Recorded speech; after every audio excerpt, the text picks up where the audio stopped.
శ్మశానంలో ఆయన కూర్చోపోతే ఉగ్రభూతాలు వచ్చి ఓళ్ల మీద పడిపోయి ప్రజల్ని సత్కార్యాలు చెయ్యనివ్వమని అక్కడ కూర్చుని తాండవం చేసి వాళ్ళని కూర్చోబెడతాడు. పార్వతీదేవి అడిగింది మహాభారతం అనుశాసనిక పర్వంలో, శుభ్రమైన కైలాసం ఉండగా, ఇంత ఐశ్వర్యం ఉండగా, చింతామణి గృహం ఉండగా శ్మశానంలో ఎందుకుంటున్నారని అడిగింది.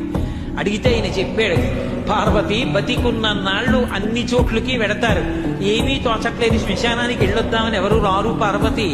నేనంతవాణ్ణంటాడు, పొడుగ్గా ఉన్నానంటాడు, తెల్లగా ఉన్నానంటాడు, పండితుండంటాడు, పద్యాలు నాకు నోటికొచ్చంటాడు, ఉపన్యాసం చెప్పగలనంటాడు, నాకు పాటలొచ్చంటాడు, నేను నాట్యం చేస్తానంటాడు, నేను అధికారినంటాడు, నా దగ్గర డబ్బు ఉందంటాడు, నేను పాట పాడగలనంటాడు. ఇన్ని ఉన్నాయనుకున్న వాడిలోంచి ఊపిరి బయటికి వెళ్ళిపోయిన తరువాత వాడిని తీసుకెళ్లి 4 కొత్త కర్రల మీద పడుకోబెట్టి చాప చుట్టి తాడు కట్టి పైన నూలుబట్ట కప్పి తీసుకొచ్చి అన్నీ తీసేసి కర్రల మీద పడుకోబెట్టి కాల్చేస్తుంటే జీవుడు లేచి నిలబడి పుర్రె పగిలిపోయిన తరువాత కన్న కొడుకు కూడా స్నానం చేసి వెళ్ళిపోతుంటే చీకటి పడిపోయాక, అయ్య బాబోయ్ చుట్టూ ఉగ్రభూతాలు, నా వాళ్ళన్న వాళ్ళు లేరు, వీళ్ళని నమ్ముకున్నాను, ఒక్కడు లేడని ఏడుస్తుంటే నేనున్నాను రా అని చెప్పడానికి నేను కూడా లేకపోతే చచ్చిన వాడు 1000 మాటలు చచ్చిపోతారని అక్కడ ఉన్నారు పార్వతి, నా కర్మకాలక్కడ లేనన్నాడు.